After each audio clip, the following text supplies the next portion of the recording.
अस्सलामु अलैकुम रहमतुल्लाह। दोस्तों, योगी आदित्यनाथ जो कि इंडियन पंडित है, उसका कहना है कि हमने मुसलमानों की मस्जिदों में 5 साल के लिए अज़ान पर पाबंदी लगवा दी है।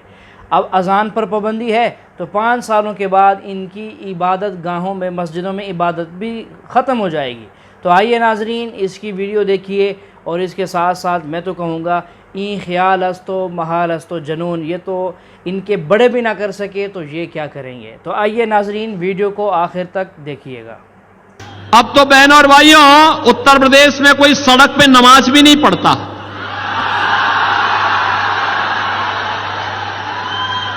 अब वहां मस्जिदों के भी माइक उतर गए। अगले 5 वर्ष में आप देखेंगे कि लोग भूल ही जाएंगे कि ये भी कोई चीज होती थी, कि चिल्लाहट होती थी, लोग परेशान होते थे, लोग भूल जाएंगे। तो जो पाकिस्तान का राग अलापते हैं, इनसे बोलो कि जाओ पाकिस्तान में जाके भीख का कटोरा लेकर के भीख मांगो, हिंदुस्तान पे बोझा क्यों बने हुए हो? जाओ ना वहीं पे। बहनों और भाइयों, ये इंडी गठबंधन में अब औरंगजेब की आत्मा घुस चुकी है, इसको मत आने देना।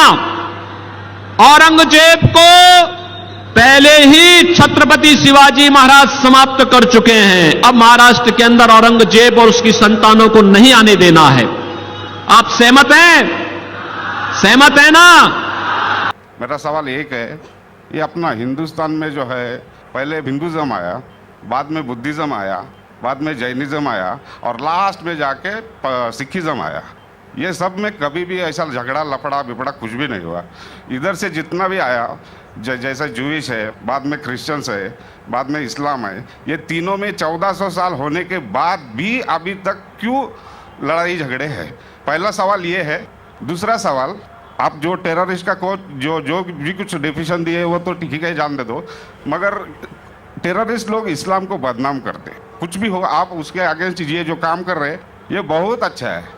दूसरी बात, ये अभी जो इराक में वो अच्छा काम नहीं किए। कोई भी हो, मुसलमान हो, हिंदू हो, रिलीजियस प्लेसेस को ऐसा नहीं करना चाहिए।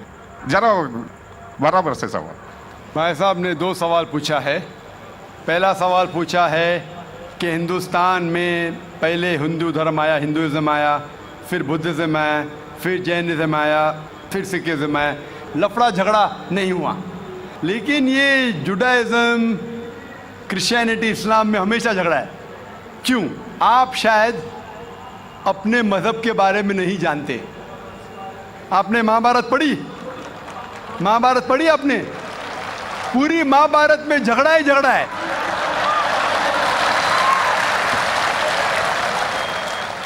बाकी मज़हब के ने अपने आपस में। अगर आप पढ़ते महाभारत, जो एक स्मृति है जो मैं पढ़ चुका हूँ, उसके अंदर कजिन्स, रिश्तेदारों के बीच पांडव 5 और कौरव 100 झगड़ा होता है। महाभारत में झगड़े के बारे में जितने वर्सेस है, कुरान मजीद से कई गुना ज़्यादा। अगर गिनेंगे हम, कुरान मजीद गिनेंगे कितने वर्सेस है, महाभारत में कई ज़्यादा है।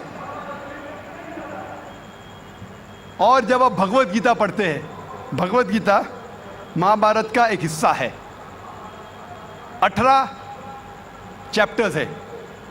भीष्म पर्व के चैप्टर नंबर 25 to 42 को कहते हैं भगवत गीता। और भगवत गीता सबसे ज़्यादा पढ़ी जाने वाली किताब है हिंदू मज़हब में। और यहाँ ये भगवत गीता श्री कृष्ण राय दे रहे, सलाह दे रहे, सजेशन दे रहे, एडवाइस दे रहे अर्जुन को। जब आप पढ़ते Bhagavad Gita chapter number 1 verse number 45-46, Arjun जंग के मैदान में अपने हथियार को ज़मीन पे रखता है और कहता है श्री कृष्ण से, मैं जंग के मैदान में निहत्था मरना पसंद करूंगा बनिस्बत अपने रिश्तेदारों से लड़ूं। ये कहता है, आपने पढ़ी होंगी। उसके फौरन बाद चैप्टर नंबर 2 वर्स नंबर 2 और 3 में श्री कृष्ण कहते हैं अर्जुन से, अर्जुन तुम इतने बुज़दिल कब से बन गए? तुम नपुंसक कब से बन गए? How have these impurities come in your heart? How have you become important? वो कहते हैं कि क्षत्रिय का धर्म है लड़ना, फिर वर्स नंबर 31, 32, 33 में कहते हैं, वो क्षत्रिय खुशनसीब है जिसे लड़ने का मौका मिलता है। अगर आप लड़ेंगे तो आप स्वर्ग में जाएंगे, लड़ेंगे नहीं तो स्वर्ग में नहीं जाएंगे। कौन कहता है? श्री कृष्ण एडवाइस देते हैं अर्जुन को। अगर मैं कहूँगा कि आपके श्री कृष्ण कहते हैं कि रिश्तेदारों का कत्ल करो, ये शैतानी हरकत है। अगर मैं कहूँगा कि आपके हिंदू मज़हब की किताब में सिखाया जाता है कि रिश्तेदारों का कत्ल करो, ये शैतानी हरकत है। वो हिंदू मुझसे कहता है लेकिन ये जंग है हक और बातिल के दरमियान। मैं बोला कुरान मजीद में भी वही लिखा है, हक और बातिल के दरमियान। मैं जानता हूँ हिंदू मज़हब में ये नहीं लिखा है कि रिश्तेदार कत्ल करो, लेकिन हक के लिए लड़ना भी पड़े, नो प्रॉब्लम। चाहे वो आपके रिश्तेदार हो, चाहे वो आपके वालिदैन हो, नो प्रॉब्लम। तो ये श्री कृष्ण कहते अर्जुन से। और जो क्रिटिक्स ऑफ इस्लाम उछालते मोहम्मद सल्लल्लाहु अलैहि वसल्लम की हदीस को, सही बुखारी की जिल्द नंबर 4 हदीस नंबर 46 किताब जिहाद में अल्लाह के रसूल कहते कि जो भी मुजाहिद जिहाद के लिए जाता है, अगर उसका कत्ल होता है तो वो जन्नत पे जाता है, अगर वो जिंदा वापस लौटता है तो उसे इस दुनिया का माल मिलता है। अक्सर क्रिटिक्स इंक्लूडिंग अरुण शूरी इस हदीस को उछालकर कहते कैसा मजहब है, लड़ने को कहता है, मर जाते लड़ाई में तो जन्नत मिलती है, वरना इस दुनिया की दौलत। अगर आप भगवत गीता पढ़ेंगे चैप्टर नंबर 2 वर्स नंबर 37, उसमें श्री कृष्ण कहते हैं अर्जुन से, अर्जुन उठो और लड़ो। अगर आप मर जाएंगे, कत्ल हो जाएगा, आप जाएंगे स्वर्ग में। अगर जिंदा वापस लौटेंगे तो दुनिया की दौलत मिलेंगी। हू बहू जो सही बुखारी में मोहम्मद सल्लल्लाहु अलैहि वसल्लम ने कहा, वही कहते श्री कृष्ण अर्जुन से। मुझे लगता है कि अरुण शूरी ने भगवत गीता पढ़ी नहीं। अगर पढ़ी होती तो इस्लाम के खिलाफ नहीं लिखते। तो आपको सही जानने के लिए दोनों किताबों का मुताला करना पड़ेगा। आप कह रहे हिंदुइज्म आया, बुद्धिज्म आया, अशोका क्या किया? लाखों लोगों को मारा। आप बोलते कत्ल हुआ ही नहीं, आप शायद भूल गए, आपने हिंदुस्तान की तारीख पढ़ी ही नहीं। तो हिंदुस्तान की तारीख आप पढ़ेंगे, यहाँ भी कई लाखों लोगों का कत्ल हुआ है। ना ही सिर्फ महाभारत के अंदर लिखा है, आप देखेंगे अशोका फिर वो दुनिया को त्याग करता है और फिर वो संत साधु बन जाता है, लेकिन पहले तो कत्ल किया किसने? तो आप देखेंगे हिस्ट्री में यहाँ भी कत्ल हुआ, जुडाइज्म में भी है, क्रिश्चियनिटी में भी है, इस्लाम में भी है। जहाँ भी आप देखते कुछ जगह जो झगड़ा हुआ, लड़ाई हुई, वो हक और बातिल के दरमियान, सही है। और कई जगह आप देखेंगे मासूम लोगों का कत्ल किया गया। आप जानते हैं in the history of the world, in the name of religion, मज़हब के नाम पे जो सबसे ज़्यादा कत्ल किए वो क्रूसेडर्स ने, ईसाईयत के नाम पे लाखों लोगों को कत्ल किया, ईसाईयत के नाम पे। अगर आप देखेंगे एक शख्स जिसने सबसे ज़्यादा कत्ल किया दुनिया में, कौन है? सबसे ज़्यादा कत्ल किसने किया दुनिया में? हिटलर। हिटलर जूस का कत्ल किया, 6 मिलियन, कितने? 60 लाख लोगों का कत्ल किया। मैं ये नहीं कह सकता हूँ कि ईसाईयत गलत है। अगर हिटलर ने 60 लाख यहूदी का कत्ल किया, मैं ये नहीं कह सकता हूँ कि ईसाईयत और बाइबल ये सिखलाती है। मैं बाइबल पढ़ा हूँ, क्योंकि हिटलर ने 60 लाख यहूद का कत्ल किया, हम ईसाईयत को दोष नहीं दे सकते। लेकिन मैं जानता हूँ कि ईसाईयत के नाम पे जो होली वॉर कहा जाता है, क्रूसेडर्स ने हज़ारों लोग को अपने सिर्फ मज़हब को कन्वर्ट करने के लिए लाखों लोग का कत्ल किया। तो आप देखेंगे कई तारीख है, हिंदुस्तान में है, हिंदुस्तान के बाहर भी है, हिंदुइज्म में भी है, बुद्धिज़्म में भी है, आप देखेंगे क्रिश्चियनिटी में भी है, इस्लाम में भी है। लेकिन जब टकराव होता है हक और बातिल का, तो हक के लिए बातिल के खिलाफ हमें लड़ना ज़रूरी है। तो ये आपकी गलतफहमी है। आपका दूसरा सवाल, क्या टेररिस्ट लोग ने,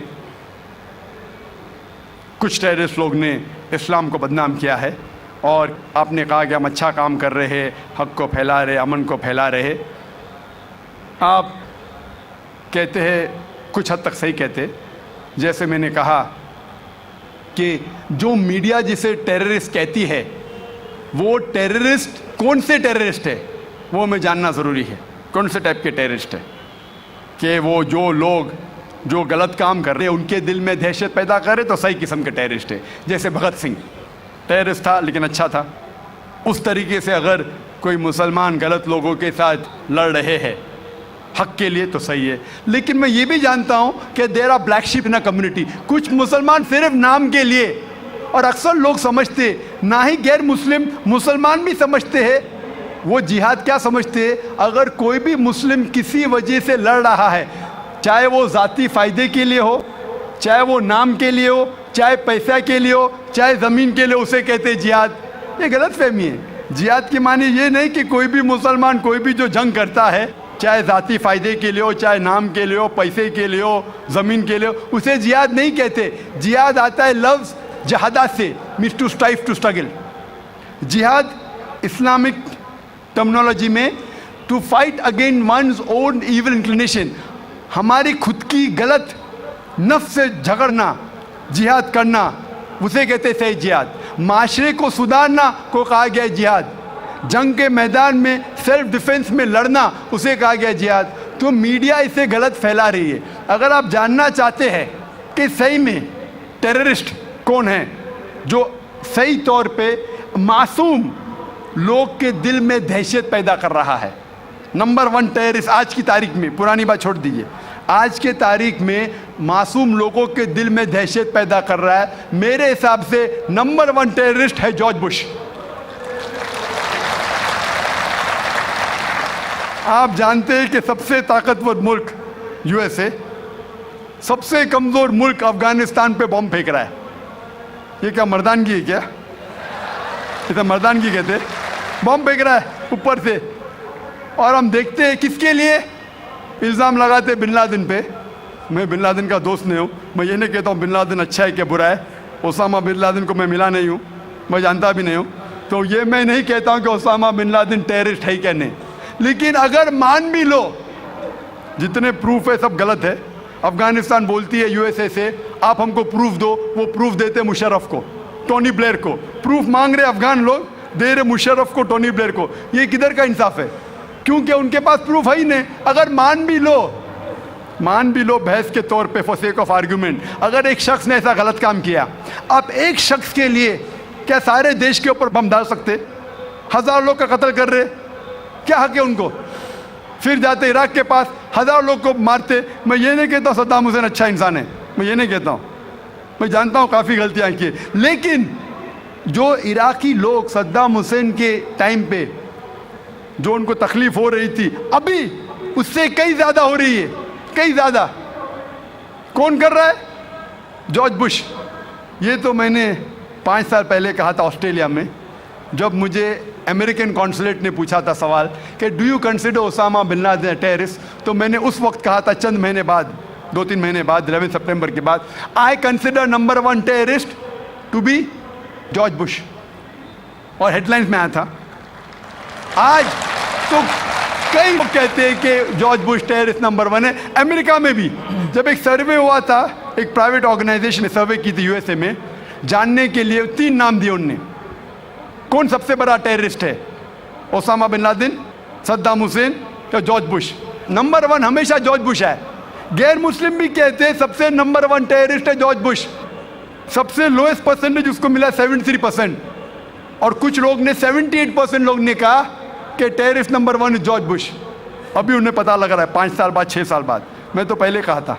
तो आप मुझसे पूछेंगे कि ये मीडिया ऐसे लोग को लेके उछाल रही है और मीडिया बदनाम कर रही, जो हालात हो रही है, कोई भी मजहबी, चाहे टेम्पल हो, चाहे चर्च हो, चाहे मस्जिद हो, कुरान में लिखा है उसको डिस्ट्रॉय नहीं करना चाहिए।